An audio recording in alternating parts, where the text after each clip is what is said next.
Welcome, welcome, welcome. Hello, I'm your host, Mrs. M. And if you haven't, make sure you click the link below. That way you can subscribe to my channel and not miss out on anything you need to scale your cleaning business to 6 figures and beyond. Pow!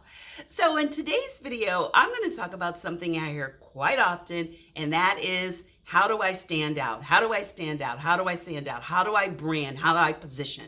So if you're just getting started, if you think for a minute, stop and think of the last business that you went to. Why did you go to that business? Start to do research about why people come to you. If you haven't gotten any customers, then start doing research of cleaning businesses in your area. Look at what they're offering and what they're not offering. So many times we feel we have to automatically race down to the bottom and position our cleaning companies where we're getting scraps, and there's no way we're going to be able to stop working our 9 to 5. Or if we do, we're going to do all the work where we're completely exhausted and we're going to burn out in a short period of time. So one of the things you can do is start looking at the last places that you gave your money to, and what was it? If there's 15 nail salons in your area, why did you choose that one nail salon? Could it be that their hours were really great for you? They opened on weekends or they opened early. Could it be that you liked the kind of equipment they had or the speed?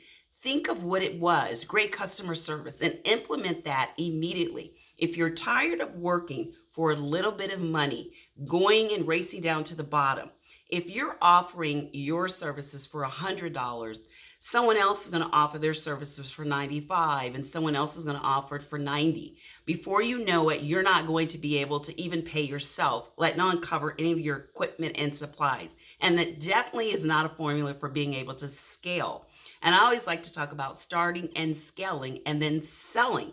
So the 3 things there are start, scale, and sell. And if you'd like to know more about the 3 things that I focus on every time I've started one of my cleaning businesses, then make sure you join me for my next video when I go into the starting, the scaling, and the selling.